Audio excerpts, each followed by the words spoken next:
Hey everyone, this is Larry with Today I Feel Like. Welcome back. It is time for just to hang out.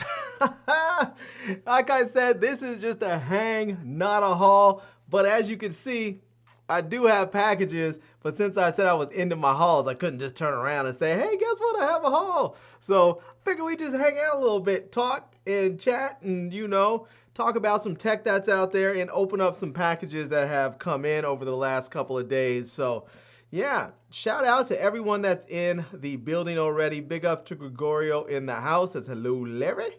I like it. We have Daniel Berry Sports Highlights in the building. We have our homie from around the way, Erlet all the way from across the way. Shout out to Evil Witch in the spot. I like it. I like it. We have Flex in the house too. Flex 3221 in the building. All right. Well, let me just tell you first off, since we're just hanging out, I got a new phone. I got a new phone. I went ahead and actually ordered this for myself. This is the Samsung Galaxy Z Fold 6. And so far, I have to say, I'm really enjoying this phone. It's been a lot of fun. So, if you guys have been watching my channel for a while, you know I've had the Z Fold 3 and the Z Fold 4. I skipped the Z Fold 5 and I decided I was going to try Z Fold 6 this year. So, I have basically really fallen in love with foldable phones. My first one was the Samsung Z Fold, or Z Flip, the original Z Flip. I bought that one. And at the time, I think that might have been my most expensive phone I've ever bought, because that phone I think cost me about $1,500. I think it was $14.99 or something like that. And I had to pay straight up out of pocket for it. I had no trade-ins for it, nothing. I just had to come out of pocket for it. It was a grip. But I enjoyed it. I got that one. And then after that one, I think I skipped. I must have skipped the next generation. I bought the Zip, or the Flip 2, I think it was. The 2 or the 3, no, the 3, I think I must have got the 3, whatever one, wasn't the next one, I think it was the one after that or something, I got it. And I've had a couple of flips. I think I've had the original one, and then I had the one after that. I had the Flip 4, and I currently have the Flip 5. And I daily drove some of the earlier flips. I got the Flip 5 and I reviewed it, and then I sort of just put it in a drawer. I haven't really used it at all much. Partly because it's a good phone. It is a solid phone. I like the cover screen on there, nice, but I just haven't really used it because the cameras on the flips are really just subpar, in my opinion. They're just not very good, so I just haven't really used them. But I did get the Z Fold 3 when it came out, and I enjoyed it. It was okay. I definitely enjoyed having that larger screen. I did have some trouble with the cover screen. I thought the cover screen was really narrow. And but I used it, and then when they came out with the Z Fold 4, I went ahead and upgraded because they had a really good trade-in deal, if I'm not mistaken. So I ended up getting the Z Fold 4 when that came out. And I daily drove the Z Fold 4 for probably about 6 months or so. And then when they came out with the S23 Ultra, I went to the store, I tried it, and I was like, I kind of miss just having the wider screen. And I was sort of in the mindset where I was like, you know what? I didn't really want a slab phone, but I kind of missed just being able to pick up my phone and just use it and not having to worry about opening it up, because the cover screen on there was so narrow. It was just, a lot of it was just, couldn't do a lot of stuff on there. And so I ended up actually trading that phone in, the Z Fold 4, for the OnePlus Open here. And this is a fantastic phone. As you can see, compared to the Z Fold 6, the cover screens are much, and I don't know if this thing's ever going to focus. Let's see if it ever will. I don't think it's going to. I think it's just locked in on my face even when it can't see my face. Let's see, is it ever going to do it? No. Yeah, I don't think it's gonna focus at all. I don't know what's up with this lens. It was working fine, and I think I might have to swap it out or something. So anyways, this thing has a really nice cover screen. It's very usable. It has a 6.3-inch cover screen that makes it much easier to use. This one is much narrower, but I will say with the Z Fold 6, they did make the cover screen just a little bit wider. They didn't make the physical dimensions of the phone any wider, but what they did was they narrowed out the bezels, so it gave us more screen real estate, and that has allowed us to have a little bit more, a little bit more room to type and for viewing stuff. And I like this phone a lot. It is taking a little bit of getting used to with the narrower screen, but there are some advantages and some disadvantages. One advantage is it's a lot easier to hold in your hand, because it is narrow. So it is a little bit easier to hold than having one of these phones. Like this phone right here, great. It's not too wide, but this one's just a lot easier to hold. But also with this phone, it's also actually quite easier if you're typing on there. Like I do the swiping thing. It's very easy because I can reach all the way across with no problem. This one I can reach across too, but if I have to go up towards the top of the screen, so if I'm like this, I have to reach, it's a long reach to get up there. This one here, it's a reach too, but because it's narrower, it's a little bit easier to get to the top where I need to get to. So,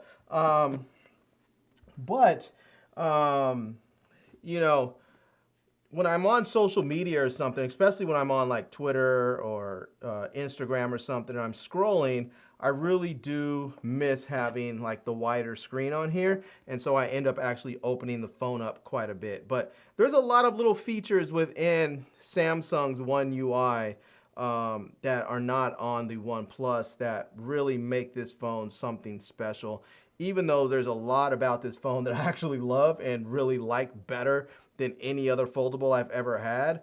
I'm gonna give this one a shot for a while and see how it does. But I think as this phone updates more and more, I think it's gonna get better and maybe possibly better than this one again. So we'll see. But let's see here. Let's see. A couple of questions up in here. Let's see. Gregorio says, Samsung way better than iPhone. iPhone is overrated. I still have my iPhone, and I see Erlet Ass says, do you still have an iPhone? I do. I have my iPhone 14 Pro Max, and I carry two phones. I usually carry two phones every day. I carry one as an iPhone, one as an Android phone. My Android phone I'm carrying right now, since I just got this, is my Z Fold 6. But for the last several months, I was carrying the OnePlus Open, which I think is a fantastic phone. So, and I also carry, sometimes when I feel like it, I carry the OnePlus 12, which is a absolutely wonderful phone as well. So, yeah, I have a few phones, and I like to switch them up every now and then. But I really love folding phones because I love opening up I love to open them up and have that nice large screen on the inside. It just is really, really fantastic. It's just, I mean, when you open it up and you look at it in comparison, it's just, there is no comparison. It's so much nicer to do work on here, to write emails, if you're looking at websites, and it just makes your whole mobile experience that much nicer. So, but the iPhones are nice, and I am likely going to get a new iPhone next month when they have when they come out with the iPhone 16s. I'll likely get an iPhone 16 Pro Max, and part of that is because, I do some reviews of phones and such and accessories, and so I want to be able to have the devices. I didn't get the 15 Pro Max this year, and there were quite a few people asking, hey, can we send you this? Can we send you that? There are accessories. I looked and I was like, that'd be kind of cool, but then I couldn't really use them because I didn't have a 15 Pro Max. So, and one of the things is that the iPhone 15 Pro Max shoots very, very high quality video. And so you can get a little SSD drive that fits right here, plugs in there via the USB-C port, and you can record ProRes video directly onto that SSD. Fantastic. I can't do it on here. So I'll be able to do it next month when I get the new phone, and then I'll start asking about reviewing some of those other products. So yeah, shout out, first off, big ups to Amda Brown in the building. I see you in the spot. Says, do you have a different phone number for each phone? I do. I have this is my business line. When I started this YouTube channel, under a business, I started a company for this channel. My wife said I needed to get a separate phone so that I would have a separate number. She said everything needed to be separate. So I bought a separate phone and a separate phone service with a separate number. So this is my business number on my Android phone. I have my personal stuff on my iPhone. And then I do have another number that's on my OnePlus 12. This is a SIM card that I switch back and forth if I'm testing some other phone so that I actually have real service on there and I can see how the experience is. So, and that one, actually the service, you guys may have seen me review the service on my channel called Emphy Mobile, and I was actually able to get, I believe it was a whole year of service for around $100. So, but it's been pretty good service. It's fast. My SIM card actually runs on Verizon, and they deal with, I believe they deal with Verizon, AT&T, and T-Mobile. It just depends on where you live, depending on what SIM card you'll get. So for my area, it looks like their strongest signal is probably going to be on Verizon, which is why they sent me the Verizon SIM card. So I can tell you, if you haven't seen that video, go watch it, because the service is blazing fast and it's cheap. And they have a deal right now, actually, where you can get a full year of service. You can get a full year with 20 gigs a month, unlimited talk, text, and data, but 20 gigs of high-speed LTE data for $223 for the year. So yeah. All right, let's see. Shout out to Gregorio, says check your Cash App. All right, let me check my Cash App. All right, let's see. Oh, look at that. Gregorio hit me up on the cash. Let me pull the actual app up. Let me pull the actual app up. I see the message. There we go. There we go. Let me hit a response on there. Let me hit a big response on there. I'm loving it. Let me hit that. Let me hit the money face. There we go. I love that. Thank you so much. And let me, as you know, when you hit a Cash App or a Super Chat or something, you get one of these. You smart. You very smart. We the best. You a genius. Yeah, super cool, bro. I love it. I love it. I love it. I'm loving it. All right, let's see here. Let's see. Amda Brown says, with the push for digital SIMs, how will that work in the future? Well, all of my phones actually have eSIM built in. So you can actually have two phone numbers on your phone if you want to. Most phones actually, even like my iPhone, which is eSIM only, actually has two eSIMs inside. So you can actually have one for your regular line, and then you can have a second one, say if you're traveling, or maybe if I was gonna put a business line on here, I could put a business line on there and both phone numbers will be on the same phone. Or let's say I'm traveling overseas and I wanna buy a phone plan that works, let's say in Europe or Asia or Africa or somewhere, I can buy a separate SIM card, a separate eSIM service, and load it onto my phone. It'll work, and when I go to wherever I'm going, it'll just be there and be on. So there's that. My Android phone has the same. The Samsung Z Fold 6 has the same. So I have my physical SIM that's in there right now, and I can also put a eSIM on here. My OnePlus actually has a dual SIM card slot, so you can actually put two physical SIMs in here. It also has eSIM as well, so I think technically I can have 3 phone numbers on here at one time. Kind of crazy, but kind of awesome too. My OnePlus 12, also same thing. It has the dual SIM card slot, and you have the eSIM so that you can have multiple phone numbers at the same time. So even though they are pushing us towards eSIM, I don't really like that. I prefer to have the physical SIM card, because for me, somebody who switches phones up, it's a lot easier to just simply just push in, get a little doohickey like this, a little SIM ejection tool, like this, and swap out my SIM card on my own versus having to go online and request the SIM be transferred to a different device, or to call people and have the transfer, and if it screws up, you may not have any service for a while. It's just a lot easier to be able to have a physical SIM card that you can physically swap out. So, yeah. All right. Well, I do have some packages here, so let's open something up first, and then we'll talk about some other stuff here because, you know, like I said, it's just a hang, not a haul, but I do have some stuff here to open up, so we'll see what it is and what we have. And I do have some cool stuff in here today, and I know I have some stuff that Brown's gonna like, so yeah. So let's see here. Airless says, do I use eSIM? I do use an eSIM on my iPhone because I have an iPhone 14 Pro Max, and the Pro Max only actually has eSIM in it. So this one here, I do have it. And when I get the iPhone 16 Pro Max, it will be eSIM as well, because in the US, I think it's different over in other countries. I know in Canada, if I'm not mistaken, you can still get the physical SIM version. I think in some places in Europe and Asia, wherever, you can still get the physical SIM version of the new iPhones, but in the US, they're eSIM only. So yeah. All right, this looks like, I don't know what this is. Oh, it says electric screw lock something glasses camera. I don't know what this is. Let's see if I can scan the let's see if I can scan this right quick. And let's see, not now, get past that, barcode, allow access, yes. Let's scan that, see if anything comes up. Oh, there we go. And I think, I don't know which one it is. PK? Which one?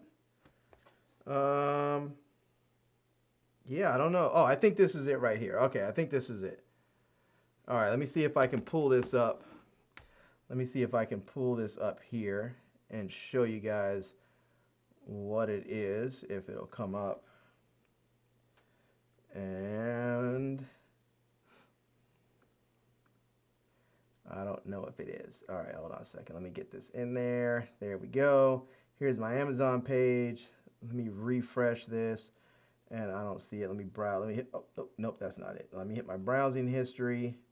There it is. The PK cordless electric screwdriver set, mini electric screwdriver, 28 magnetic bits, 3 gears, torque, 2 batteries, rechargeable portable repair kit for electronic laptops, clocks, glasses, cameras, so all kinds of stuff. So you can see here, you're going to get a ton of bits in there. And it looks like those bits are going to be magnetic, so they're going to fit right in there comfortably and easily.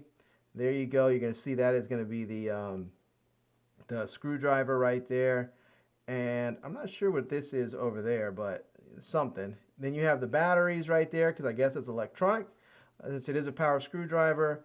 And I think, oh, maybe this fits in there. Maybe it slides right in there. So let's take a look. All right, let's take a look. But this thing is going to be $48.90, and there's a $5 off or 5% off coupon. So that should drop you down a little bit more. Let's see, that would be $480 would be 10%. So about $240 would be 5%. So that'll drop you down to about $46.50 or something like that. So, all right, not bad.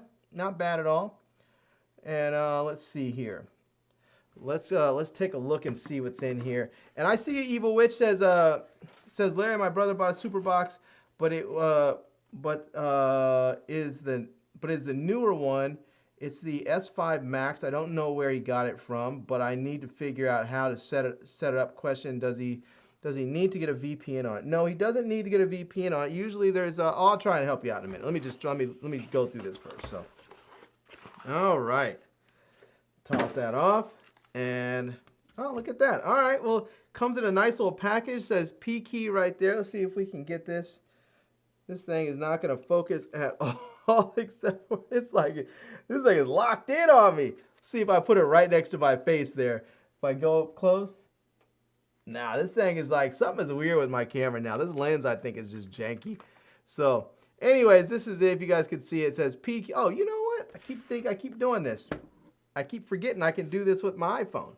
All right, let's see here. There we go. We have the P key, P key right there, and it says lithium battery, mini screwdriver, mini electric screwdriver. It says manual and electric, 3 torque gears, and electric brake right there. So on the side here, we can see the bit types that we're going to have in there. I don't really know what all these bit types mean, so I'm not a super mechanical type of dude. So if you guys know what they are, you'll better understand it than I will and can maybe explain some of it to me. But we can see there how many bits we're going to get. It looks like we're going to see how you can use it both as electric and manual.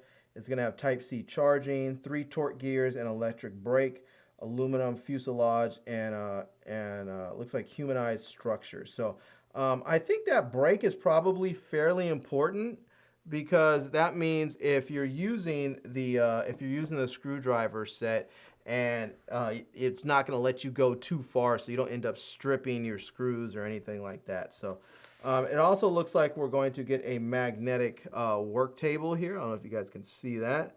And I keep trying to get that to work. It's not working, so I'm just going to give up on it.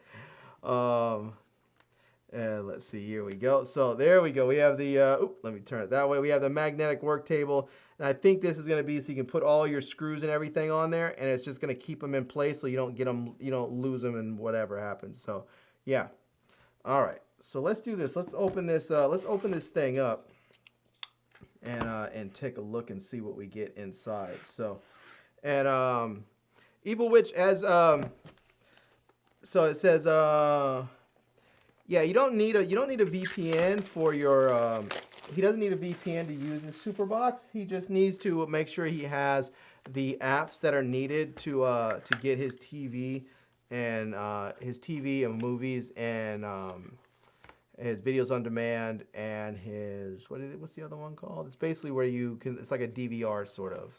But anyways, he just needs to make sure that he downloads those apps. They should already be pre-installed on there, but if they're not, you just need to go into the App Store, not the Google Play Store, but the Superbox's App Store, download it, and then go ahead and double click it to install it. So, all right, you're going to get a USB-A to USB-C cable. You're also going to get, it looks like this is going to come in a little pouch, and look at that. All right, not bad. So we can see this, and let me see if I can switch back and forth here fairly easily. So there we go. You can see this is going to have, I guess it's going to have a power. Is that a power button, or is that just open it up? I don't know what that does, but you can see right there, you're going to have a USB-C port so that you can actually charge this up. And then I think this might be where everything's going to be in there. So you can see how it lifts up right there. And there you have your bits on one side, and there's magnetic clasp on there so that you can shut this. Pretty nice. On the other side again, you're going to have another side right there, and you're going to have your batteries in there so that you can charge up your electric screwdriver, and we're going to have more bits in there as well. And now, let's see, I think we need to take this plastic off there. So let's get that plastic off, and we'll stick that over there. And I think this pops up. Yep, this should pop up right here. And oh, I don't think I'll be able to do this one-handed. Let me see if I can let me see if I can set that right there. And then here we go. You can pop that open, and then this is where you're going to have your screwdriver. And then here you'll see that this looks like that was unscrewed a little bit. Let's see what's in there. I think this screws, that screw down tight? I don't know. Maybe that's something. But this, you have a little red, you have the little red thing right there. I'm not sure. I think that maybe so you can put the bit in there or something, or turn it on. Yeah, I'll have to figure this out. I'm not exactly sure how all this works. Oh, there we go. I don't know if you heard that. There's two little buttons on this side. So push in there. I think that's going one direction, and that's going the other direction. Let me be real quiet.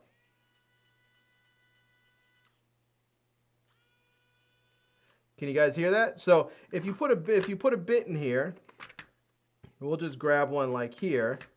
We can pop it right in there. It's magnetic.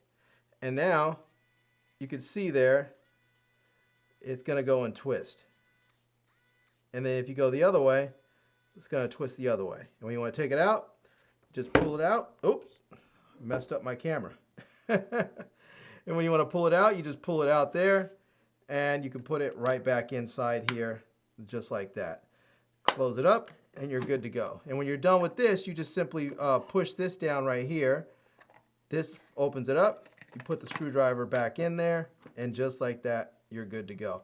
Now they pretty much have a space in here for everything except for the charging cable. That's it. You can pretty much put everything on here except for the charging cable. So, but that's not a big deal because I feel like, you know, most of us nowadays have USB-C chargers just laying around everywhere, whether it's for a phone or a tablet or a camera, or maybe it came with some sort of other accessory. I feel like most of us have at least a few USB-C cables in the house, so it shouldn't be a problem to find a different one if you don't have this one readily handy. So, yeah.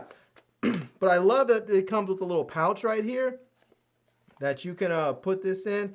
This is going to be really fantastic. This is a great gift. This is one of those great gifts that you give to someone who's not expecting it. Like my niece graduated from college, I think it was not last year, the year before, and she was getting in an apartment of her own, and she was just starting out on, you know, first time on her own outside the dorms. And I bought her a tool set, and she was like, that was a really thoughtful gift. You know, that's one of those things I think a lot of people don't always think about until they need it. And then when they need it, they're like, oh, I got to go buy one. So these are great gifts. And it also does come with this magnetic table. So our work table, as they call it. So let's take a look at it here. And yeah, it's just a simple, little sort of rubberized table here. And let me see if I can show you here. So there it is. That's a little magnetic rubberized table. And if you put something on there, let's see. Let me see if, oops, sorry, getting you guys all, camera works all crazy trying to hold this thing. So I just grabbed this SIM ejection tool, and I don't know if this SIM ejection tool is actually made out of anything magnetic. Maybe not. So, all right, let me see if I can find something magnetic that can, let's see, what about my, nope. All right. Well, let me do this. Let me grab the, let me grab one of these bits, one of these drill bits, and see if anything on here actually works. So, oh yeah, okay, so it does work. So, okay, so let me see if I can get this on there. So there we go. So we can see it's right there. You can see how it sort of sticks on there. And, you know, if you hold it, if you look right there, it's not coming off. So this is great because if you wanted to, you know, if you want to put screws on there or something, it doesn't seem like it's really working on this side.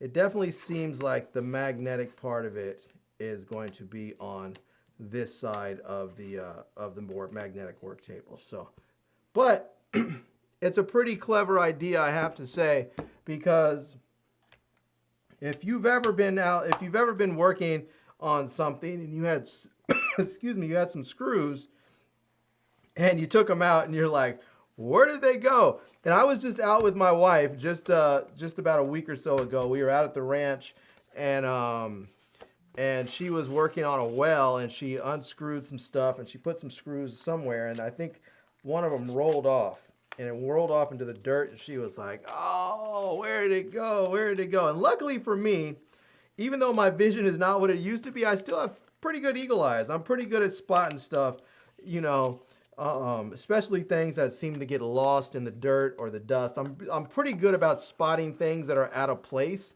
and a screw in the dirt is out of place. So yeah. All right, let's see if I can get this. Let's see if I can get this back in here. Now I really like this thing, and again, I don't remember what the price was on. I'll have to look at this guy. I'm gonna have to put this in there, try and put it back together later. But this thing was only, let's see, it was only $48.90 with a 5% off coupon, so that should bring it down a few dollars there for you. So, all right. Let's see here. Let's see. Life is a Noun says, take your cosplay as Doctor Who to the next level. There you go. Let's see. Gregorio says, different tips for different types of screw heads like Torque, Phillips, and Allen. Yes, exactly. There you go. I like it. I knew somebody had the answers for me. As I tell you, if I ever ask for anything, I'd put it out to you guys. And I know one of you out there is an expert in the area and is going to give me the answer. And I appreciate it. So, yeah. Let's see. Evil Witch says, I thought so, but I want to make sure. Thanks, Larry. All right. All right. Is Amda Brown still in the building? I want to know because I want to show. Let me see. Let me grab this right. Let me see if I can grab this. So I'm just going to put this, not going to take it off. I'll just put it over here.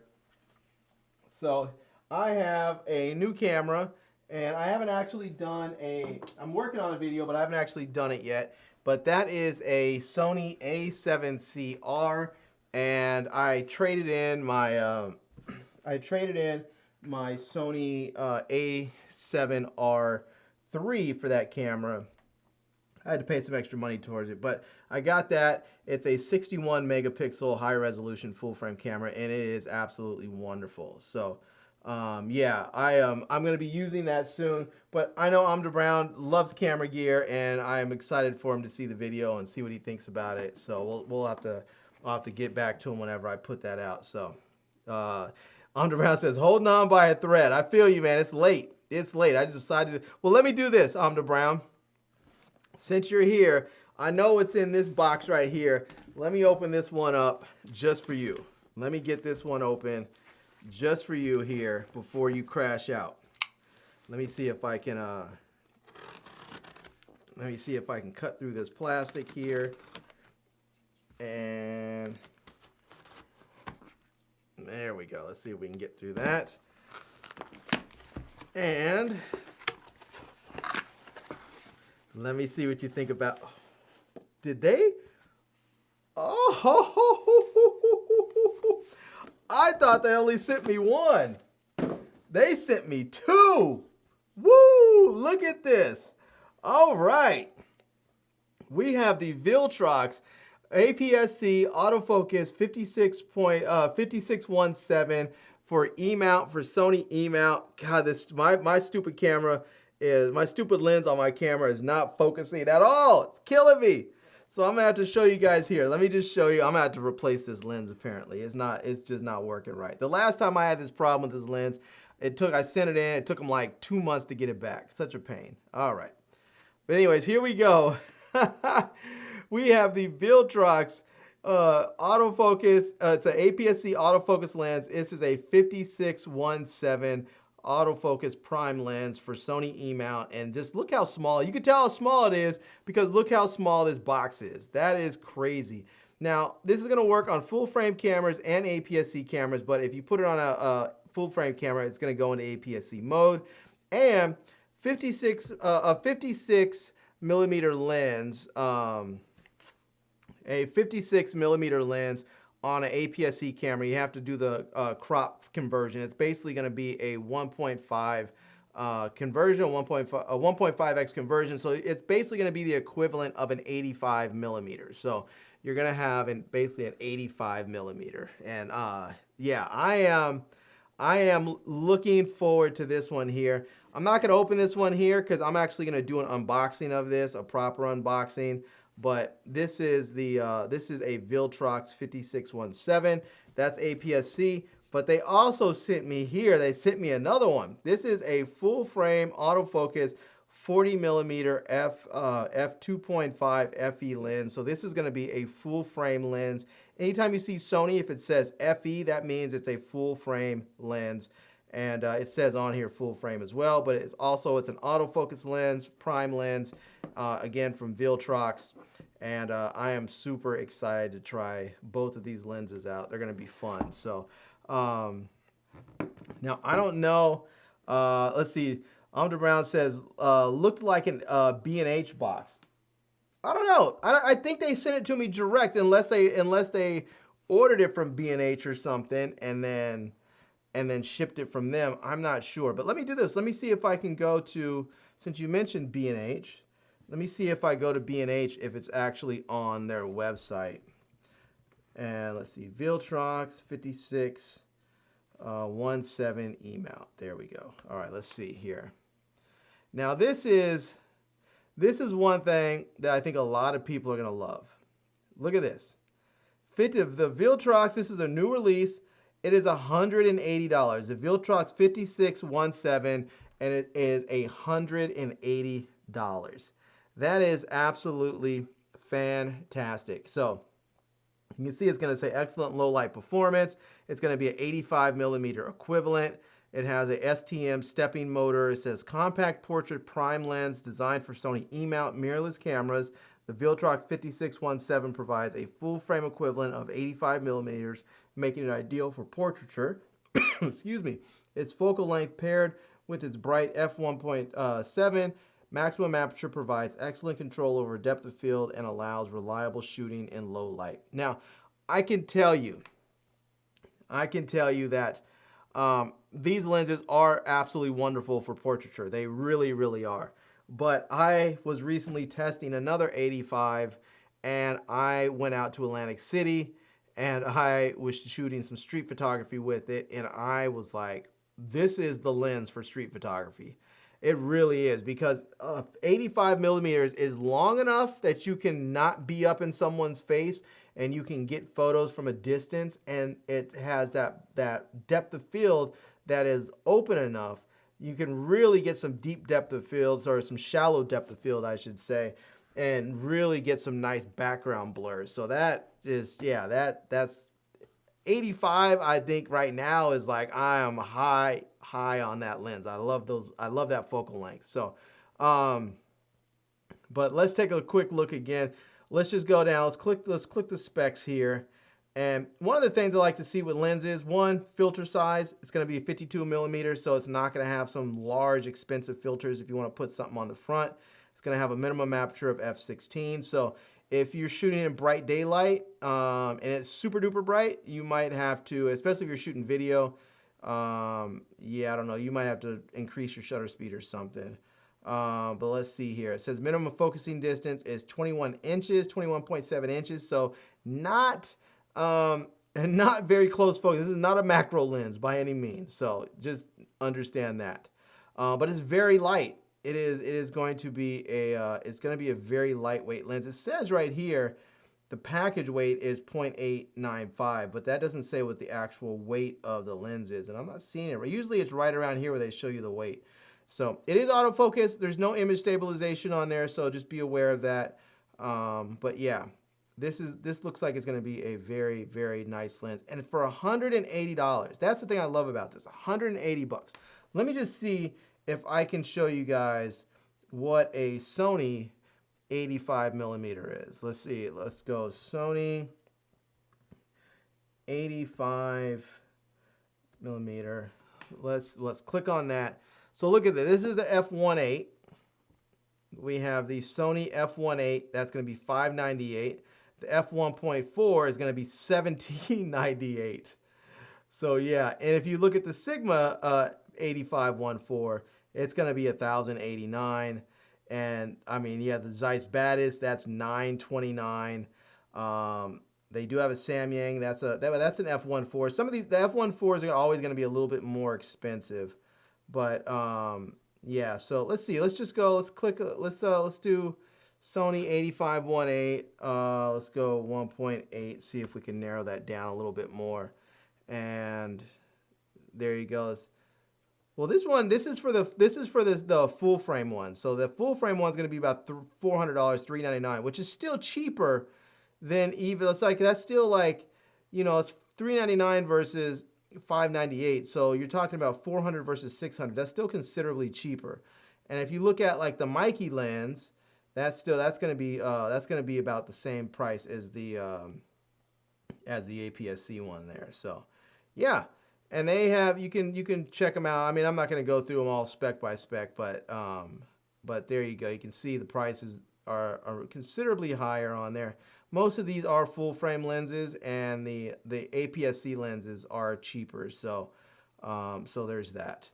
So, but they also sent me the 40 millimeter f2.5. So let's see what that is. Let's pop back in here for a second. Let's pop back in here. Let's see how much the 40 f2.5 is going to cost, because I think this is going to be another one that's going to be very affordable. Let's see, 40, let's f 2.5, and let's see. So the Sony f40 f2.5 is $600, and the Viltrox, look at that, $168. That's a big difference, and they're both full frame, so we're gonna get very comparable lenses there.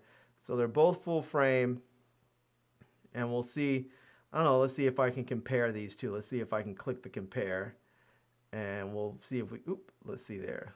Now let's compare these two items, and there we go. Let's see what they're gonna look like. They're both 40, both f2.8.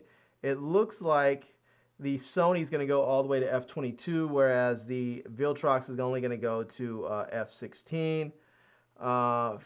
Let's see. This one's actually going to be a little bit narrower. It's going to be 57.8 versus the Sony's going to be 57. So this one's probably closer to maybe a 41 or a 42.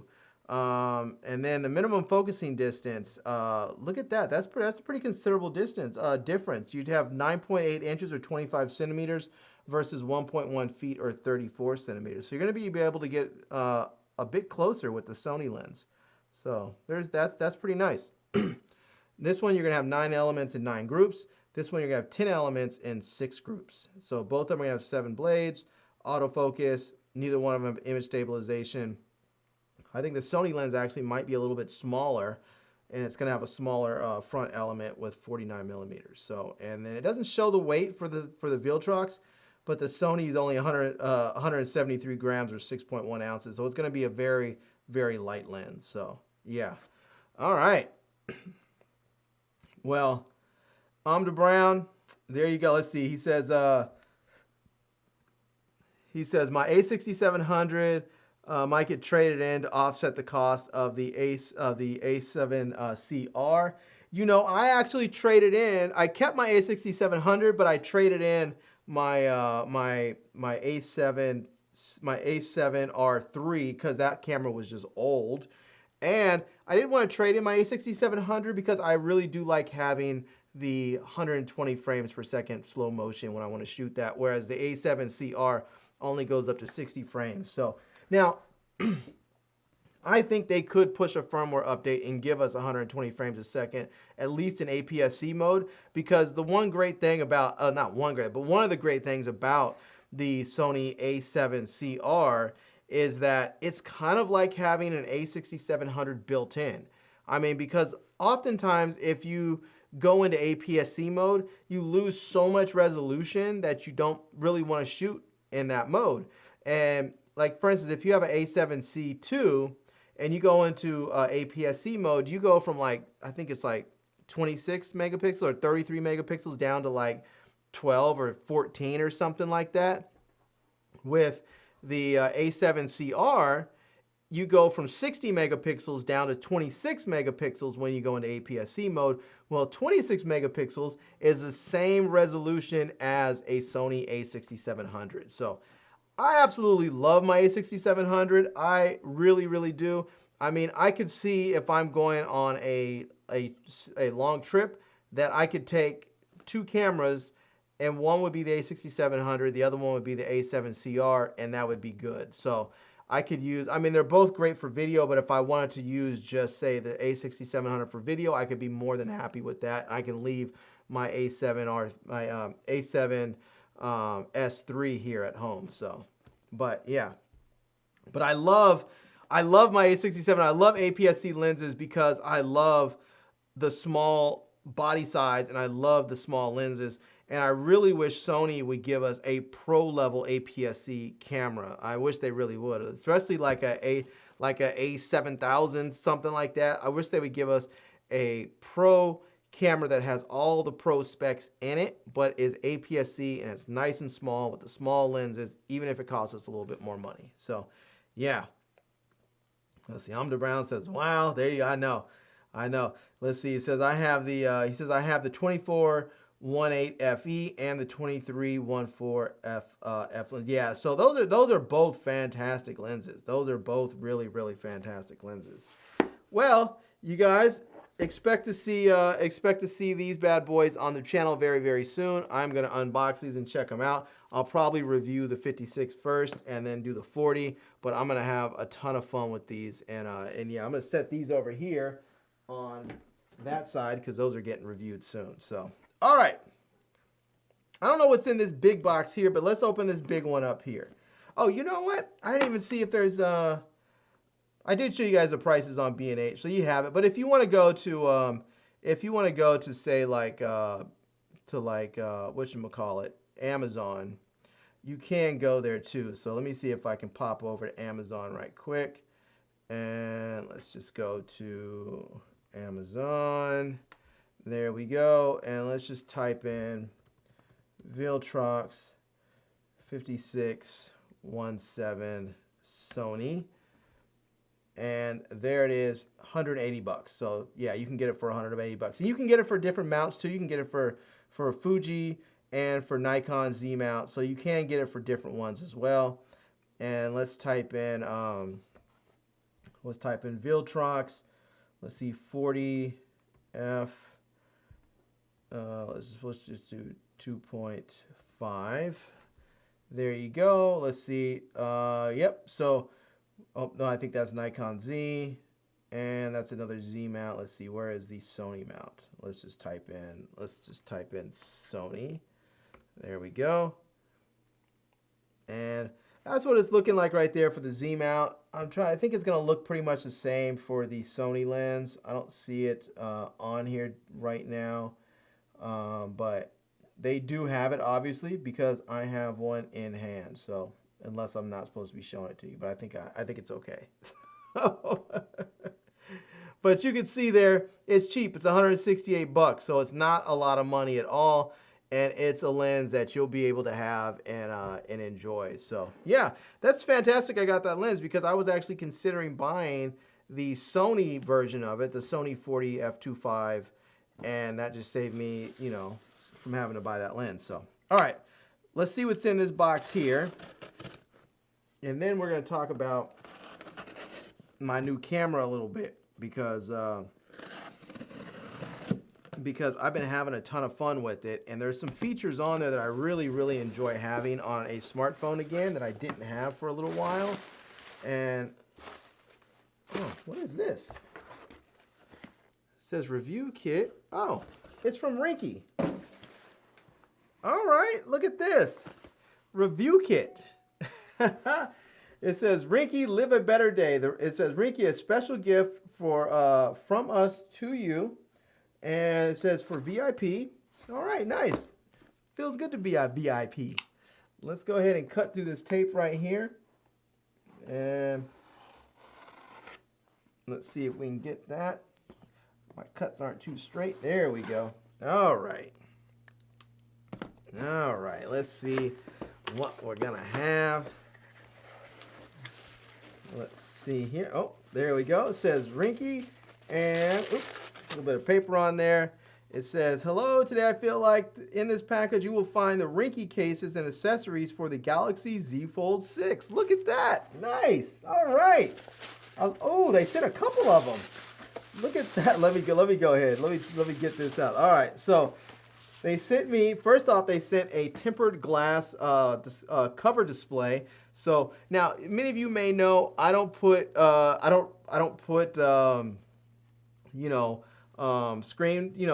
these screen covers or screen protectors on my phones. I just never have for whatever reason. I just don't like the way they look. I've seen people put them on, and maybe it's just because of I'm still thinking of the old school ones that used to get dust underneath. They bubble up after a while. They look all gross, and they just, yeah.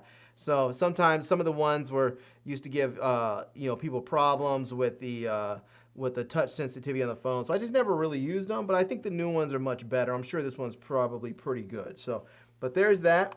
They also sent over the camera lens frame glass. So it's premium camera protector, so you can actually put these over your cameras, and we'll see if I can. Let me see if I can show you guys this right quick. So there you go. You can put this right over your cameras on there. So that's kind of cool. So if you're someone who's maybe bangs your phone around a lot, then having this protection on there could really help it to make sure you don't scratch up your lenses or get anything on there. And then you also have the Rinky tempered glass cover display premium screen protector there. So it says 9H high hardness, scratch resistance, maximum HD resolution, perfect touch precision, very, very important. Anti-chip with external force absorption. So very nice. I'm assuming there's some sort of guide inside that allows you to get this thing put on perfect so that you don't have any areas that are messed up. So now they did send 2 cases, and I'm looking forward to trying these out. Look at this. So we have first the Fusion magnetic case, and we have the Fusion clear. So the Fusion magnetic case. Let me just show you on my. Let me grab my iPhone again here. So we have the Fusion magnetic case, and we have the Fusion clear. So the Fusion clear, I think, is going to be a lot like the clear case that Samsung sells, and that's what I currently have on my phone. I have the clear case it's a 2-part case. This front bumper part has a little sticker right here, and then the back part snaps on there. They really need to fix this. I really wish they would do with these new phones is like up here on, oops, if I can get in here, like up here, I wish they would put little, like, I don't know why I keep doing that. Let me get that up. So there we go. I wish they had some little indentations like on the frame of the phone on this front cover part on the top and on the bottom. That way there'd be some little divots for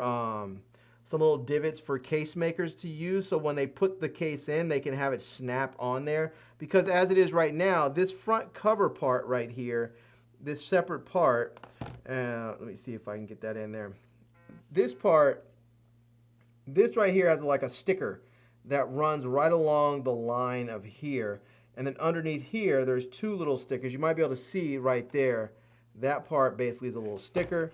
And then on the top part, again, little sticker, and that is to make sure that this bumper actually stays onto the front of the phone, because otherwise it has a tendency to slip off. And so I've actually seen this year where people stopped actually sending out that front bumper, and their cases only really consist of a back case. So I like to have a little protection on the front just in case I drop my phone, which I've been blessed not to have, but in the event that I do, I like to have some protection on the front. So but yeah, so the Rinky cases, it looks like there's going to be the Fusion magnetic case, which is going to have the MagSafe magnets on there so that I can actually connect this to a MagSafe accessory, whether it be like a tripod mount or a battery charger or something like that. And then I have the Fusion clear case here, which you can see is not going to have the magnetic MagSafe on there. Now, one thing I like about these is that the magnets are actually built into the case. Some of the cases that have MagSafe for Android, what they do is they just put a sticker on the backside of the magnet, and then they stick it onto the case itself. And if you have strong magnets, what happens is that it's strong enough to pull the stickers away from your phone case, and so basically you end up with the magnets pulling off your case. But here, they seem to put the magnets in between the plastic of the inner part and the outer part, so you actually have the magnets inside of the case itself, so it can't come out. So there you go. And if you just don't want that, don't care about that, you have the clear one just right there waiting for you. So yeah. All right. Well, I'm going to set these off to the side because I'm going to do a review. I'm probably going to use the magnetic one. That's the one I imagine I will probably end up you know, using for my review and testing out because, oops, drop that, didn't want to drop that. Let me set this over here somewhere. Because I have some MagSafe accessories and I really like using them. Most of the time I use them for like the power banks, or sometimes around the house I have like a little charging stand that I'll use, and I like putting those. I like to having the charging stand because if I'm watching a video or something, I can open up the phone, put it on there, and then I have the phone mounted nicely and with the MagSafe. So, and I use MagSafe. So I have a MagSafe case on my OnePlus Open. This one I had to actually order from China. It took about 3 weeks or so to get here. I obviously have it on my iPhone because I have it in the case here, but I also have it just built into the phone as well. So yeah. So there you go. Let's see. Ooh, on the 1618, love Viltrox. Yeah, Viltrox stuff is really, really nice. They are really putting out some nice stuff. It used to be back in the day, if you bought like third-party stuff, like whether it be a third-party lens or a third-party flash, it was always like some sort of compromise that you had to give because you were like, I don't have the money to buy the OEM one, the branded model one, and so I'm just gonna buy something cheaper. You always have to compromise. Now, you don't really have to compromise much anymore. The only real compromise I see with third-party lenses with Sony is that if you have a camera that shoots high, shoots a lot of frames per second, like for photography, if you have a camera that shoots, I think it's anything over 15 frames a second, you can't go beyond that. I believe Sony has this limitation where if you're using third-party lenses, it won't go over 15 frames a second. I've heard people say that is sort of to try and protect the user experience with Sony bodies because they're saying that the third-party lenses can't keep up with autofocusing if you're beyond 15 frames a second. I'm not sure how true that is. I think it's sort of one of those artificial limitations they put into place to protect their brand. So they can say, hey, if you're shooting with our cameras, we'll let you buy whatever lenses you want. But if you're trying to shoot, you know, with like a professional camera that's shooting high, you know, more than 15 frames a second, you're gonna have to buy one of our lenses to get the full functionality of that camera. So if you're a sports shooter and maybe you're trying to save some money and get like a Sigma 70 to 200, well, you can get it, but if you're shooting with say like an A1 or something like that, or A9 or something, and you can shoot, you know, at 20, 30 frames a second, you're not gonna be able to do that with a Sigma lens. You're gonna have to get a Sony lens to be able to shoot that fast. So yeah.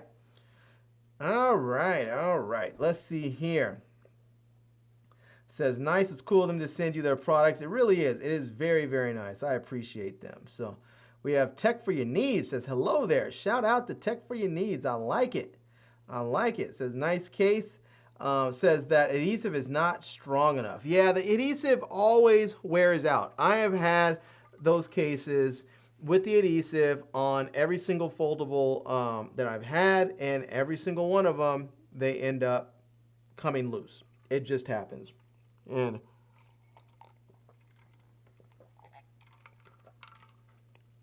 they need to fix it. Now this one here, this is a crazy thing. If you look here, that's my OnePlus Open.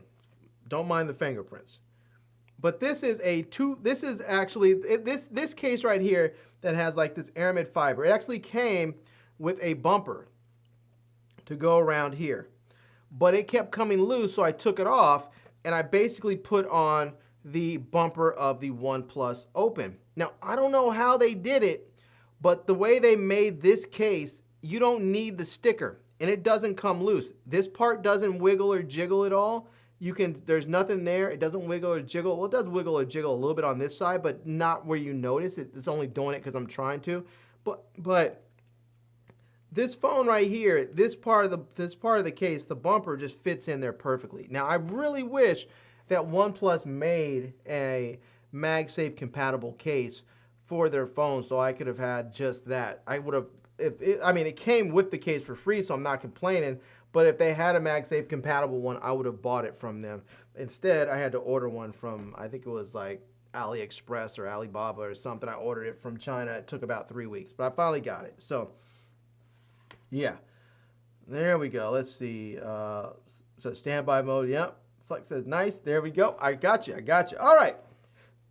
Well, since we're talking about cases and for my Z Fold 6, I absolutely have been enjoying this phone to the max. It is great. There are some wonderful things about this phone that I thought I would point out because I do have my other foldable phone, which as you can see, it's a little bit wider there. And if we look at the screens, you can tell the screens are a little bit wider. Let's see if we can, so yeah, there you go. And this one, let's see, let's get the, there we go. Bring both the cover displays up. So there we go. They're definitely wider as you can see there. And excuse me.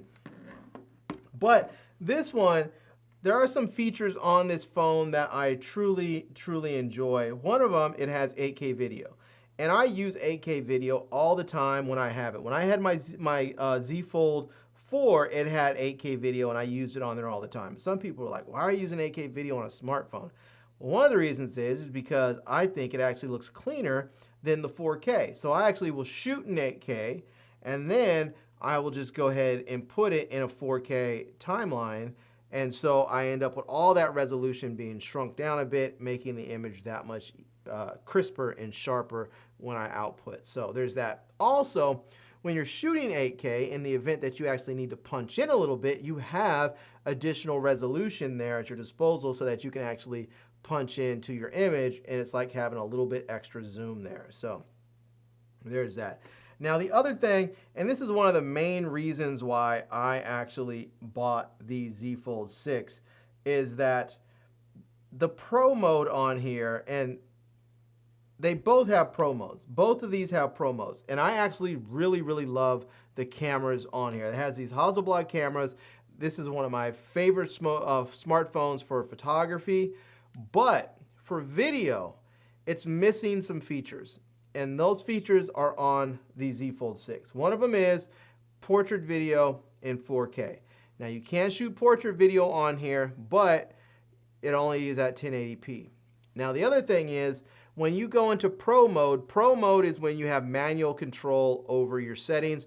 And I need that because I sometimes use my phones here in my studio. I use them for shooting B-roll. Sometimes I use it as a B-cam to shoot a separate angle. Sometimes I just use my camera sometimes I'll just hold it out. I'll flip the screen open. I'll hold it out and do my whole spiel that way. If maybe I do it vertically or something, if I'm shooting for TikTok or for Instagram Reels or whatever. And I need, because I'm shooting in the studio here, I need to be able to manually adjust my settings. And I can do that on the OnePlus Open. However, for whatever reason, I don't understand, it doesn't make any sense to me why they did this, you can only shoot in 21:9 aspect ratio. So it's sort of like a longer, anamorphic style of, anamorphic look as far as the actual footage and the aspect ratio. Whereas with the Z Fold 6, you can shoot in a traditional 16:9. So the reason why it's important for me is that if I was using this camera for shooting B-roll in the studio here, I would always have to keep in mind, it's going to shoot 21:9. You're going to have to shoot a little bit wider so that you can crop in on your frame in post to make it match the footage of your A-roll. I don't have to think about that when I'm shooting with the Z Fold 6. I can just go ahead, set my settings, shoot. I know it's going to be in UHD or the 16:9 aspect ratio, and I'm good to go. That is one main reason. I know it seems like it's something small, but if you have to every time think about, the way I shoot, I try and shoot fairly tight. I try to be one of those people that does it in camera and not in post. And so to try and have to remember to shoot a little bit wider so I can crop in and post is something that I screwed up enough times that I just said I don't want to do it anymore. So now I think that should just be a software fix. The fact that they actually have a wider, longer, aspect ratio, it shouldn't be a problem to actually just have a software fix, a firmware update that actually just reduces that from 21:9 to 16:9. And then you should be able to do that. That shouldn't be a problem. I don't know why they haven't done it, but I guess they want it to be a little different with their Pro mode. So let's see here. Tech for Your Needs says, which foldable phone do you like more? I have, that's a tough one. That's a tough one because I'll be honest with you, if this phone had 16:9 video, 4K 16:9 video in the Pro mode, I probably would have never have bought this phone. But having bought this phone, there are some things about the Z Fold 6 that I forgot about with One UI that I forgot about because I hadn't had one since the Z Fold 4 that I absolutely love. 1, 8K video. 2, I love that I have the Pro mode with 16:9 4K video. Excuse me. 3, I love the fact that I can shoot 120 frames a second in 4K. That's something I can't do on here. I can shoot 240 in 1080p, or I can shoot, I think, 60 frames. I think I can shoot 4K 60, but I can't shoot 4K 120. And on my iPhone, I can't shoot 4K 120 either. I can shoot 4K 60 and 1080p. I think I can go 120 or 240. Now, I don't know about on the iPhone for the 15 Pro Maxes or the 16 Pro Maxes. Maybe I can shoot 120 frames a second in 4K. I don't know. But I know on this phone, I can shoot 4K 120 frames a second for slow motion, and it looks really good. So there's that. There's some other great features on here too, like when you're using the foldable part of it. If you have an app, for instance, that is not designed for foldable phones, sometimes you'll try and open an app and try and do the foldable thing and it just doesn't work. You can go into the labs and you can actually force it to go into sort of a foldable format. Also, if you're trying to do, say, split screen or put it in, like have two apps open at once with the split screen, and there are apps that won't allow you to do it, like I believe it's like YouTube, what is it? YouTube Studio won't. There's a few other ones that I already run into that won't do it. Again, though, with the Z Fold 6, you can actually go into the Labs app, the Labs section of the settings of the phone, and you can force those apps to actually go into split screen mode. So, yeah. There are the One UI, that's the thing. The software on here really makes a difference because One UI really is refined, and it's a wonderful app. Now, I do like the way they handle multitasking on here better, because if you want to multitask on the Z Fold 6, you have to sort of swipe up, push a little button on there, or push the top thing on there, and then choose split screen. On here, you just swipe down. Like, let me just see if I can show you. Let me see if I can. Let me open up. Let me see if I open up an app. Let me just go ahead and open this up, and let me just see. Let me open up that there. Click that, and let me show you. So here we are. That's the OnePlus Open. Now, if I want to go split screen, I just swipe down with two fingers, and just like that, it opens up again, and it'll ask me which one I want to do. So I'm going to choose Instagram, and now you can see there you have two apps in split view. You could choose. You can do 3 apps with as well if you want, and I'm going to click out of that. So now I can scroll over, or I can tap that part right there, and I can move it over to the middle, and now I have that there. And I'm gonna just let me go back over here. Let me just get that, and there you go. You can pinch it if you want. Let's pinch that a little bit, and you can see what you have there. If I want to go back to let me go back. Let me go back here again, and let me put that. I can go top bottom instead of the other way around. So very easy to do with the OnePlus Open. With the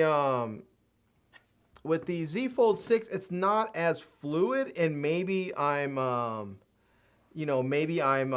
just not knowing how to do it. But let me show you with this one. So so here we have it. So let's say we have this open here. Oops, let me get out of that. You guys don't need to see my credit score. So let's go. Let's say we're here and we want to go and open up another app. We have to swipe up, And then you'll see here, now I have to click the little icon there and then go and hit open in split screen mode. And now from here, I can click on the app icon and I can choose a different app. And let's say I want to open up the BBC iPlayer. I can click that, and now it'll open up, and I have I'll have two apps opened up at the same time, and I can do that. Now, if I click the little three dots in the middle, you may see right there, there's three little dots. I can click that, and now I can choose to go top bottom if I want instead of side by side, and I can do that again. I can switch them. If I want to switch sides, I can switch sides. And if I actually want to save this app pairing, so let's say I want to click that, I can click that little star right there if you see that. And that little star will actually save it as an app pair. And let me just click that. And now I can save it to my home screen or my taskbar or my app's edge panel there. So, and if I want to go back to full screen there, I can click that and I can go to a floating screen, or I can go back to that like that. Or I can go ahead and go back to full screen there. So it does have, once you're in sort of the multitasking mode, it does have a lot of the same options, and it does work a little bit easier. It's just a little bit more cumbersome and a little bit clunkier to get into the multitasking mode than it is on the OnePlus Open. So yeah. All right. Let's see here. So tech for your needs, to answer your question again, I don't have that answer really. I guess I have to say that I like the Z Fold 6 a little bit more right now in some ways because, well, it's new and I bought it and I like it and I'm using it, but I like this cover screen on here is fantastic. I mean, it really is like having a regular phone in your hand. And that allows you to interact with whatever you want, and you don't have to open the screen up all the time if you don't want to. So that's nice. Also, when you open it up, it is a little bit wider. The cover screen is a little bit wider on the OnePlus Open. Whereas you can see how narrow the cover screen is on the Z Fold 6. So let me see. Let me open that up. It is a bit narrower, and as you open up as you open this up, it's nice and big, but it's still not quite as big as the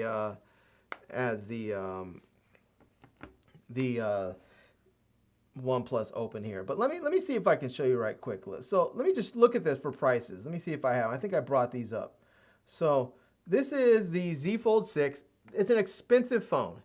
You can see there it says $1899.99, and that's unlocked. That's for the 512 gig one. But if you have a trade-in, you'll get a lot of money towards your trade-in. And if you look at that, I have the 1 terabyte version. You can see that's ridiculous. $2259. That is an expensive phone. Now, if you go and say, yes, I'm going to trade something in, and you go and you scroll down, you choose Samsung. So there you go. Look at that. The S23 Ultra, you can get $900 back off of that for your trade-in value.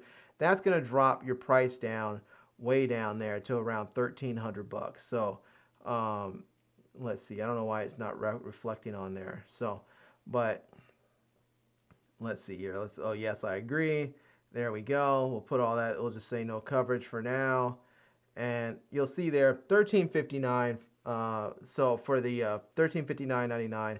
And if you have, you can get a discount if you have if you're in the military or a veteran, or you're an educator or a first responder or a student. They have all different types of discounts that give you some further discounts. Like you see where it says Samsung offer programs. So you have parents, you have students, teachers, and parents can use education offer. Government offers. So if you're a U.S. government employee, if you're in the military, either active duty veterans and military families can use this discount. You have first responders, so you can have fire, police, nurses, and medical practitioners can get that for first responders. And there's some employee partnering companies. So if you happen to have a company that partners with I don't know what companies do. Let's just say you work for like Costco or something, or for the railroad or something. Maybe they have an employee offer program. So yeah, and for me, I'm a veteran. It's very easy. You can use the ID.me website to verify your veteran status, and then you'll get that discount. So, but you also have the someone asked about the Google Pixel, the Google Pixel 9 Pro Fold, and you can see this one's not much cheaper. It is $17.99, and let's see if we hit. Let's go ahead and hit the pre-order on here, and you only get two. You get two choices in color. You get porcelain, obsidian, not bad. But we'll choose obsidian. But you can only go up to 512 gigs. So you're not going to get the 1 terabyte option, and maybe it doesn't matter to you. Maybe you don't care. But if you're shooting a lot of video, you can run through that space really quickly. And I got the 1 terabyte version because that is what I realized before, is that if you're shooting a lot of video, especially a lot of 8K video, you can burn through your storage really, really quickly. So, but you'll see there, it's $19.19 for that phone for 512, and it is expensive. So, and they don't give you very good trade-in values. That's the problem. If you look on here, and let's see, we'll choose unlock there, and we'll look at that. You're only going to get a maximum of $760 in trade-in. So we'll just choose. Let's see what they're going to offer for the S23 Ultra, which is what I'm going to be trading in. And let's see, storage size. I had the 512. Yes, it's in good shape. I get it. Only one trade-in, whatever. But look at that, $480. Samsung was offering me $900, almost twice as much. So that's one of the problems I had with the Google Pixel 9 Pro. And the other, one of the other problems I had with the Google Pixel 9, getting a Google Pixel phone, is that they seem to really just, like the people who just bought the Google Pixel Fold last year, the Pixel Fold last year, they seem like they're sort of giving them short shrift. They're not really, from what I've heard from a lot of people that own that phone, they don't seem to update it very often. It seems like now that they've changed the form factor of this new phone, that they're sort of like casting off, the other people, and they're not really, it doesn't seem like they're really going to take care of them. And that even though you bought a phone that cost you $1,800 a year ago, you're going to want to use that phone for a while. So that didn't really inspire a lot of confidence in me to say, hey, let me go ahead and buy this phone, and next year it'll still be good. Because next year, maybe it's not. Maybe they come up with a new variation of the next Fold, and they're not supporting the old one, or they're not supporting it in the way they should. Maybe they push like security patches and stuff like that, but they don't really update the features much. So I don't know. I know that Samsung is very, very good about updating their phones, and this is the thing. Most of the great upgrades that are coming on these phones nowadays are not hardware based; they are software based. And so, even with the Pixel Fold, even though they changed for the new one, even though they changed the form factor and they did change some other stuff on there, the cameras are basically the same as last year. They do have the new Tensor G4, which is really good. But most of the upgrades that you're getting are software based. And because Google's a software company and they're like an ad company, but that aside, they're pushing their software out there. They want their Google AI, their Gemini, they want it out there, and they want it on all Android phones. So even though some of the features may be exclusive right now to the Pixel phones, those features are going to come over to Samsung and other Android devices. They always do, and it'll happen sooner than you think. So yeah. So Tech for Your Needs asks, are you going to get the Pixel 9 Pro Fold? I don't think so, because the trade-in values on those phones I thought about, maybe I would trade in like my Z Flip. Well, originally my thought was I'll trade in my S23 Ultra, but I waited on the day they had the Google event, and they showed how much the trade-in values were for that. That same day I went online and ordered my Samsung phone, and I got it like 2 days later. So there's that. And you know, if they gave better trade-in values for the phones, I probably would have went ahead and ordered them. I didn't even I looked to see, okay, how much will they give me for the OnePlus Open? They didn't even have it listed on there. Like if I go back over here and check out, and I check this out, and I go to the different devices, if I come down here and go to OnePlus, we'll see if maybe they've added it since. But look at that. Look at that. They don't even show the OnePlus Open as available to trade it in. So I don't think they want to give, like some of the newer phones, like they don't have the OnePlus 12 on there. They don't have the 12R, nothing. So, so the phones that I have that I would use, you know, they're just not going to have it. And the one that, like, if I was going to trade in like my Z Flip, let me just go in. Let's see if I trade like that. And then I go in and I look at my, let's see, the Z Flip 5. Let's see, where is that at? The Z Flip 5 right there. And storage, I have the 512. And yes, it's in good shape. They're only giving me $300 for it. I feel like that phone's worth more than $300. And even if I was going to trade in my iPhone, and I go here and I go to iPhone 14 Pro Max, 512 storage is what I have. Yes, $635. I mean, that's basically I think that's the exact amount that Apple is offering me for a trade-in on that phone as well. So I don't know if Apple's going to offer any additional monies or enhanced trade-ins when they come out the 16s. That I haven't seen where they usually do that. I see some like carriers who do that, but I haven't really seen Apple do it. But basically what I have done when I get new phones, I have a friend of mine that usually buys my iPhones. And so he usually loves it because he gets great deals, because what I tell him is, I'm not going to charge you more than what Apple's, like if I'm just going to take it and trade it in, then I'll just charge you what Apple was going to give me for the trade-in. That way you get a really nice phone at a very discounted price. Because this, my iPhone 14 Pro Max, he was like, even used, he's not going to buy this phone for $630 something. Like he's still going to probably end up spending $800-900 for this phone. Maybe not 900, but probably still spend around $800 for this phone. So if he spends $635, he's still getting a very good deal. And he knows I take care of my phones, and all of my iPhone 14 Pro Max accessories, which I no longer will need, are all going to get put in a box and given to him. So he's going to get all kinds of cases and MagSafe wallets and all kinds of good stuff that I will end up giving to him when he buys a new phone. So it's a great deal for him, and I feel good helping a friend out, and I get the same value as you know, as I would if I traded it in. So it's not hurting me at all. So, but basically, am I going to get the new Pixel Fold? I don't think so. I want it. I do want it, and I want to try it out, but I don't know. I don't know.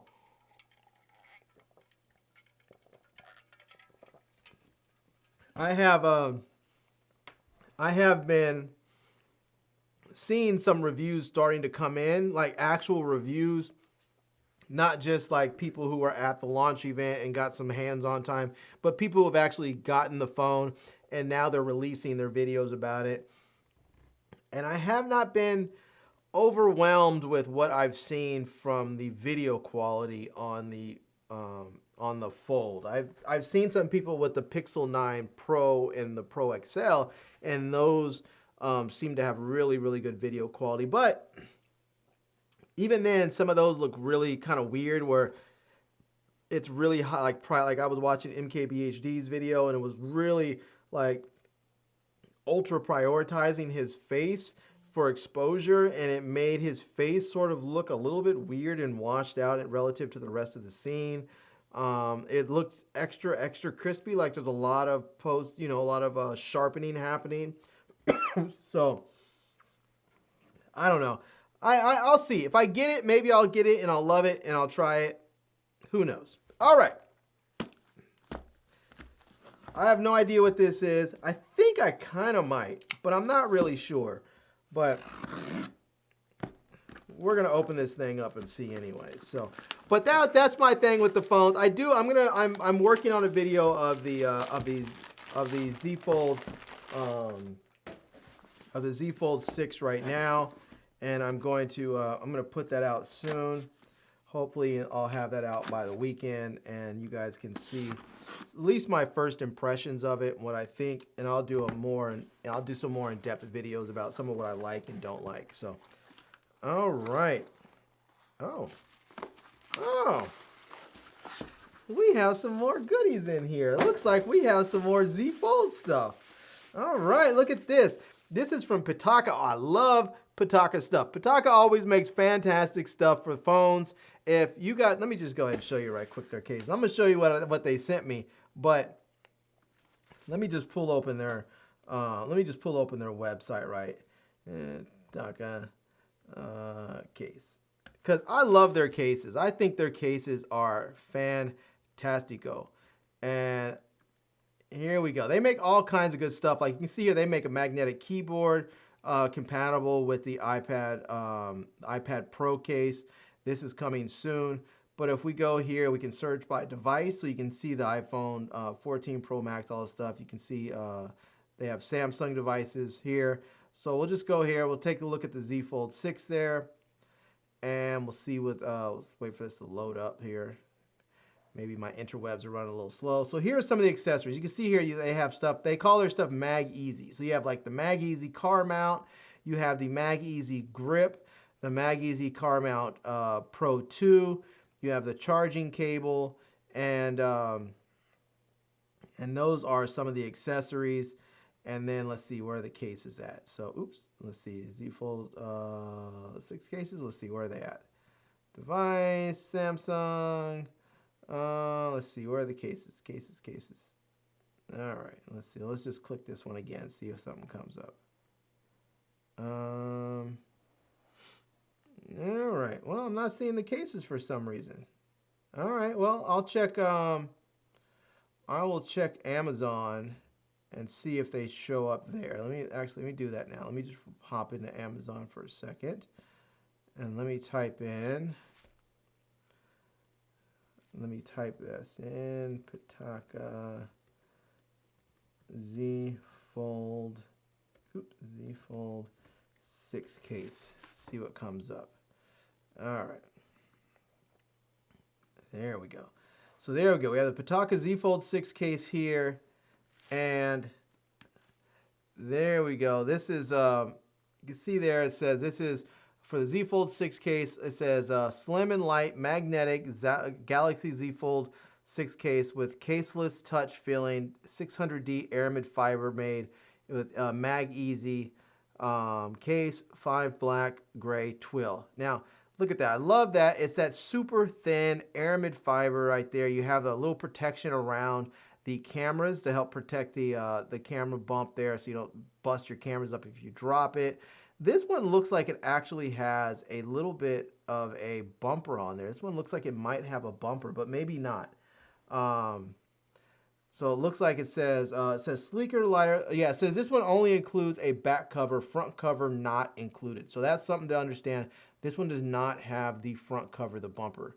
So and you can see there it says thin, it says caseless thin. So it's going to feel almost like you don't have a case on there because it's going to be so thin and light. You can see it's going to have the cutouts for your fingerprint reader and for your the fingerprint reader slash power button and volume rocker on it, so that you don't have to worry about it. And there you go. It says premium materials with an exceptional grip. It has the Mag Easy built-in or MagSafe compatible stuff built right in, which is going to allow you to have wireless charging, and it's going to allow you to mount stuff that's MagSafe compatible. And then you can see it's going to have the precise cutouts. It says easy access to buttons and ports, and it says airy light. So now you can get this in different ones. You can get this in different styles. You can get it in black and gray and twill. You can get this here in the Moonrise there. So that's going to have that kind of cool look there at the Moonrise.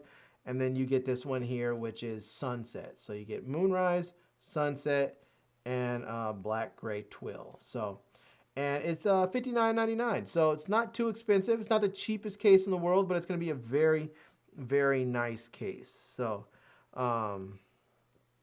so yeah, oops, let me get that going. So there we go. So it's going to be a very nice case. Now, they do have this here. It says this is the magnetic slim light Mag Easy Grip 2, and it says this actually has NFC chips on there, and this is important that it has the NFC chip in there so that if you have this on your phone and you're trying to do like a tap to payment or something, it's still going to work. So that's really nice. But this is going to have the ultra strong magnetic stuff. We're going to open this up later when I do a video about this. I'm actually going to make a video about these cases. And it looks like they sent, oh, yeah, this is another one. So this is the Mag Easy Grip 2. It says built-in NFC chip. So maybe this is just a, oh, this one here is Sunset. And this one here is the black, I believe the black twill. So we'll leave those here in a sec so we can take a look once I get them all out. And then this one here is going to be this case here is going to be the black twill right there. And let's see if we can get that. We'll get that back in a minute. And then this one here is going to be the Sunset. I want to try this bad. I'm going to put it on. Just going to put it on. So now one great thing about this is that because you only need the stickers on the bumper part of these phones here, I have a bumper on there, but I don't have to take that front part off since this is only a back cover. So I'm just gonna put this one. I'm so tempted. I just have to do it. Oh man, look at that. That looks fantastic. Close it right on up. And I still have the clear bumper on the front, which really doesn't show, so that look at that. And it's actually easier to open my phone up because this aramid fiber is actually a bit grippy. And that's very nice. So now I have my front bumper on there with the stickers, and I have the back case right there that looks just beautiful. Open that right on up.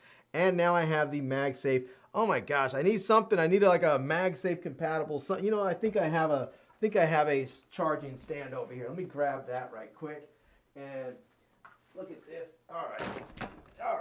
Oh, kicking stuff over. Let me get this over there. All right, now I don't know if I have. Yeah, I do. Let me plug this in over here. Let me plug this in so we can we have some power to it so we can test it. So there we go. Put that on there, and there's the Mag Easy right there that plugs in, and look at that. It starts charging right on up. And this is great because now if you want to watch something, you can open that right on up, and you have that nice large screen, and you can rotate it if you want right there. So now you can go full screen on there, and if you're watching movies or something. Yeah, this is super, super duper dope. Oh my gosh, Pitaka, thank you so much. I am loving this. I'm loving this. I want to take it off. But I have to take it off. I have to take it off because I'm going to have to do a proper video on this. So let me go ahead and put this back in there and put this back in the box there so that I can unbox this later and show you guys what's what with it. Let me see if I can't get that back in there. But this one I like because it's the black aramid fiber. It looks a lot like the natural back of this case. So yeah. But let me just show you. Let me see if I can let me open this up a little bit and let me just grab. There we go. So there we have it. That's the Sunset right there. Beautiful, absolutely beautiful, beautiful case. That is the natural phone. That is just the way the phone is right there. And then this is the black aramid fiber of the premium woven case. So yeah, I mean, if you want something definitely more muted, this is going to be the way to go. If you want something that's a little bit more stylized, I think that Sunset's looking really good. And this is just the naked one. I'm not going naked. I mean, I'm not brave enough to walk around with a $2,300 phone after taxes without a case on it. Now, you can if you want. I mean, I do pay for the Samsung Care. So if I wanted to, I could, I guess. And if I dropped it and it broke, I guess I could ask to have it fixed. But I don't really want to take those chances. So Can't get this back in. That's the problem with these little doohickeys right here. You have to get them in just right. Oh, there we go. All right. Well, let's see if we can get this one tilted back. Get that in there, and there we go. All right. So we have that. We have these. I'm gonna go ahead and test those out later. I'm gonna make a separate Pitaka video so that I can say thank you to them and represent them properly, and then we'll test it out. Well, we got to see that the MagSafe works definitely on there, so we're gonna try that out. But I love the fact that it has that. I love the fact that I actually already have a front bumper. If I didn't have a front bumper, I don't know how I'd feel about it. But I love the fact that I already have the front bumper of a case on there, and now I can put that back part on there, and I noticed together they're a little bit grippier. And it's funny because with my OnePlus Open, I ended up doing the same thing. I ended up using a back case I ended up using a different front and back cover for different cases. So this is the bumper part. It's the one that came with the OnePlus Open. This is the case that I bought separately. So yeah, the front bumper part from the one that I bought with the MagSafe part in there, the front bumper part just kept coming loose. It didn't work well. So I'm super excited though to have this, and the idea of using two separate parts to make one case. It seemed weird at first when I did it with here, but now I don't mind. And I feel like because this one's clear, it doesn't really have any contrasting colors or anything. I think it's just going to work nicely. So, yeah. All right. Now, again, you can get these things for about $59. And yeah, that's going to be pretty awesome. So you can, again, there you go. $59.99. You can get those on Amazon. Get the black gray twill. You can get the Moonrise. And you can get the Sunset. So I think they're all absolutely beautiful looking cases. It looks like the Moonrise and the Sunset are about $69.99, whereas the black gray twill is going to be $59.99. So if money's a concern, you do have a little bit cheaper option there. So, all right, set those over there. Set those over there. And shout out to everybody that's still in the building with me. I really appreciate you. So Flex says, that's a dope case. I agree, man. That is a dope case. That is a dope case. Let's see. Tech for Your Needs says, I'm sick of rocking the iPhone 14 Pro Max. So am I. So am I. I am sick of rocking this phone. I want a new phone. I usually, for the most part, every year I would get a new Android phone and a new iPhone. And this last year, this is last year, I said, I'm not going to get a new iPhone. I don't see that they changed enough on there. I was really looking forward to the USB-C, but when I looked at what they had to offer, I just didn't see they offered that much. It was expensive. They didn't offer much for a trade-in value. I was like, I'm just going to wait. And my wife kept saying, no, you're going to get a new phone, because I've tried it before. Where I said I'm not going to get the new phone, and then about 3 months later, I get the new phone, and I'm like, I should have got the new phone at launch. I could have made some more videos and got some more views and maybe helped defer the cost. So this time I said I'm sticking to my guns. I'm not getting the new phone. I'm going to wait. I'm going to skip the 15 Pro Max, and I'm going to get the 16 Pro Max, and I'm almost there. They already announced that there's going to be an Apple event on September 16th. I am going to be watching, and I'm going to place my pre-order so that I can get my new phone. So there you go. All right. Let's take a look in here. We have one last package, which if I can get my knife open, I actually know what this is because it actually says it on the box. But this company actually reached out and asked me like, hey, can we send this to you? And I was like, yeah, this sounds like a really cool product. And let me see if I can get this thing. Opened up enough here. Let me get that.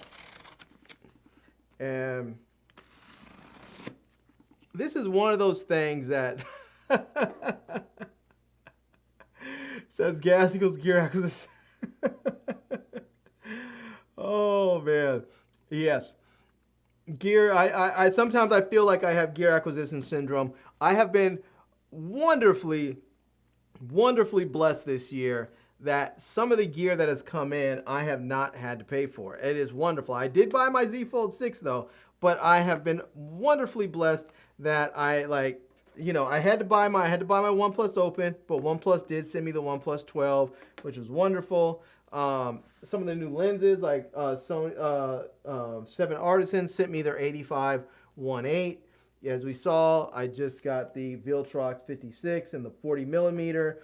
I have some cases. Some Hohem just sent me a smartphone gimbal.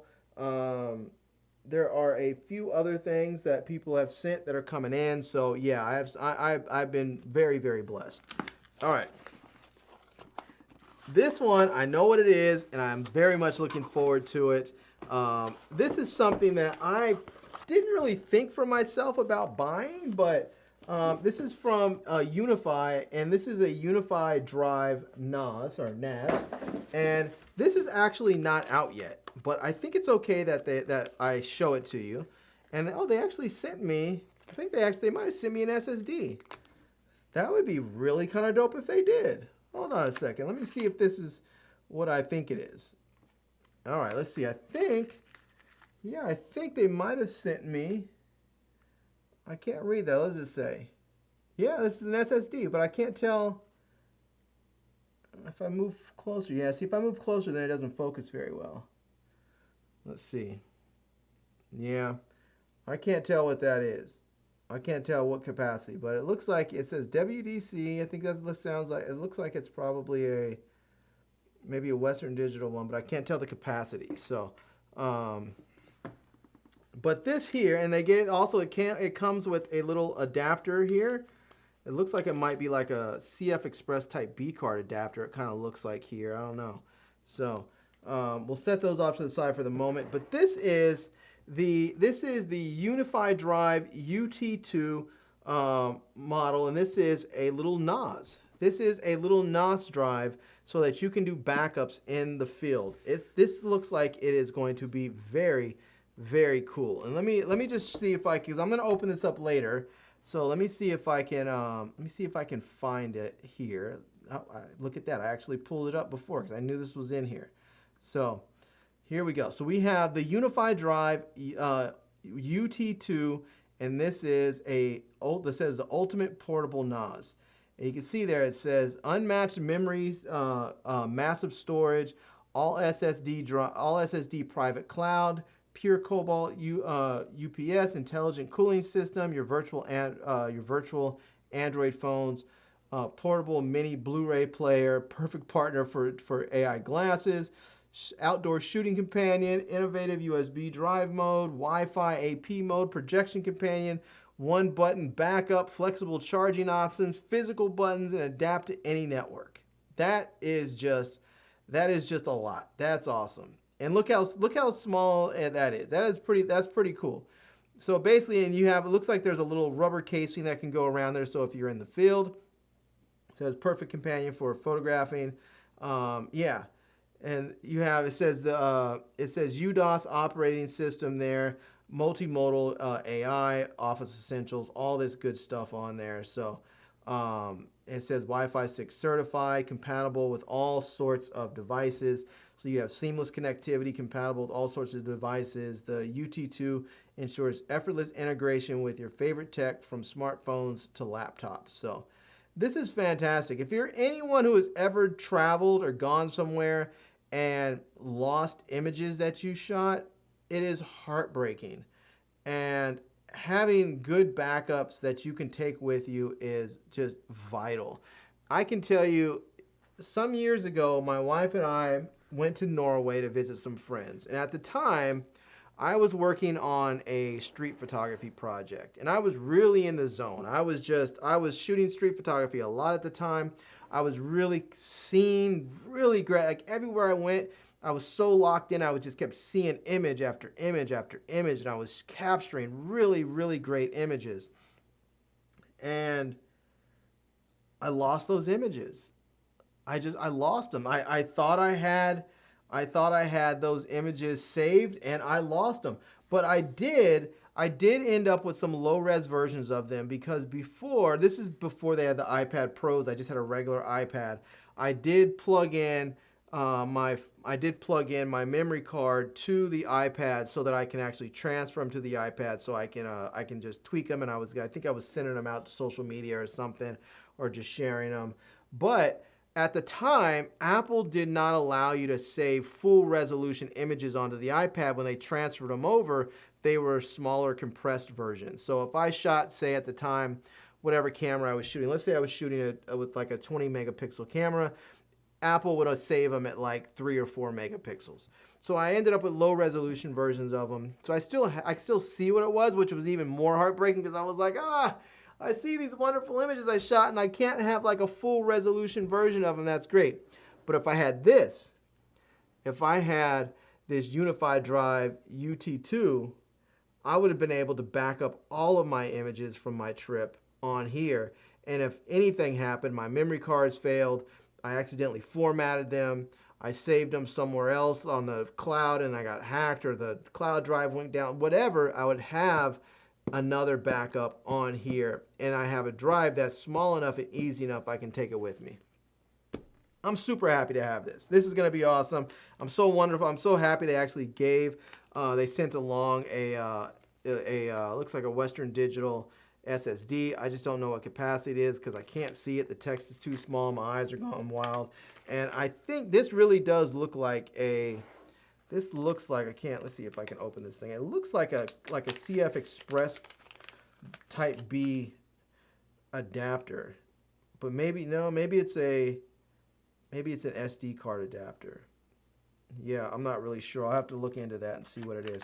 Now, I can't use this just yet. I'm gonna have to wait to use this. I'm gonna do a review on this. I'm gonna test it out and review it. I can't use it just yet because apparently they're finalizing the software for it. I was speaking with the people yesterday. They're finalizing the software, so I still can't use it just yet. So you're getting a little preview, but they do have information about it here, and you can see it says a Magic AI box, not just a NOS. So there's all kinds of great stuff. And it looks like you can get it on special right now. It's normally about $5.99 or $600, and you can get it right now for $3.99. So, oops, you guys can't see any of that. Let me go ahead and pull you in. So, there you go. It says the UT2 AI Magic Box.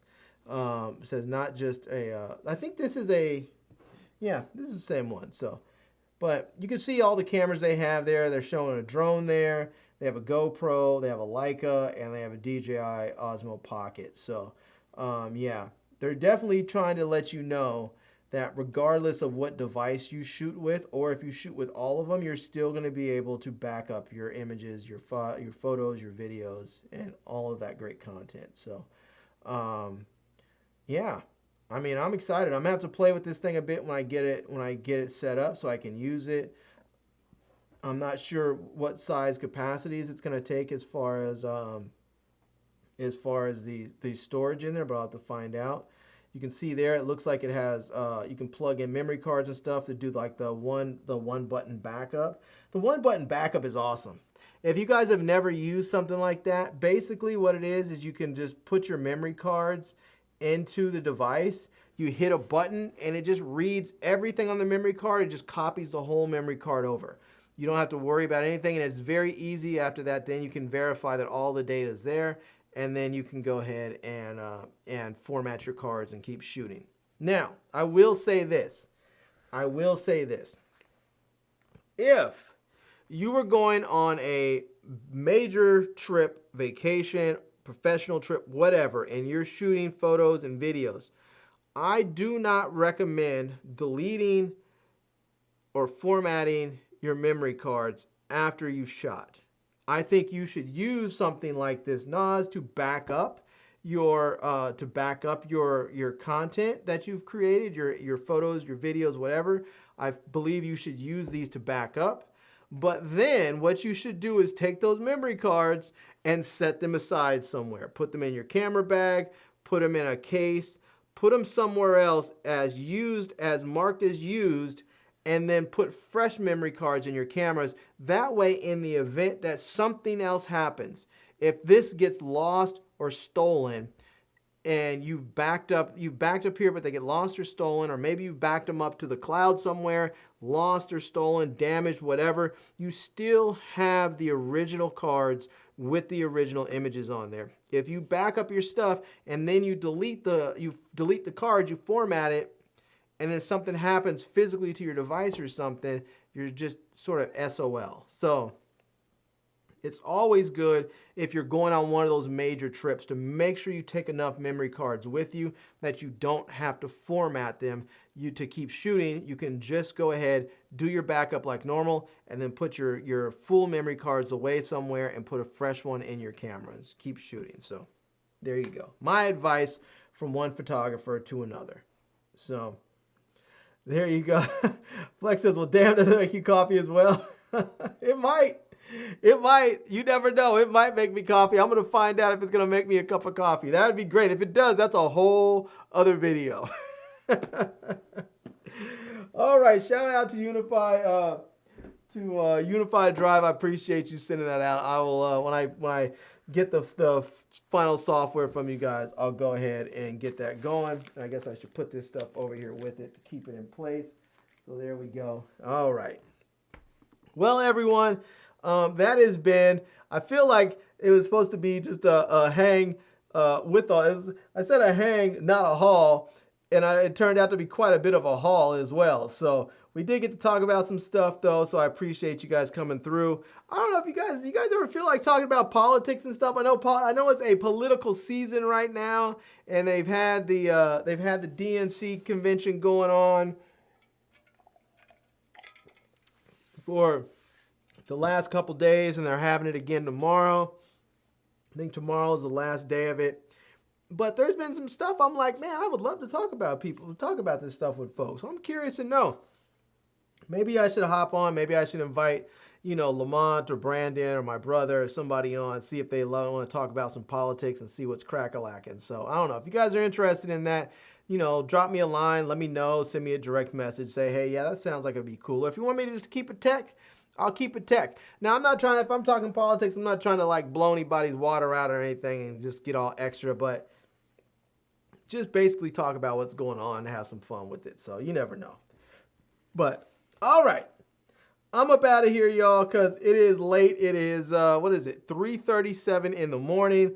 I've been going at this for almost 2 hours, but I've had a good time talking to you guys. And if I do get some extra phones, if I do get like a Pixel 9 Pro Fold, I think I'm gonna write to the marketing people and ask them if they can send me one. I know they get inundated around this time, but I'm gonna see if they can send me one anyways. And if I do get my hands on one, I will review it. Maybe it'll change my opinion.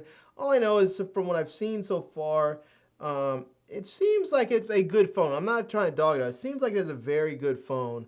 Seems like it has good cameras.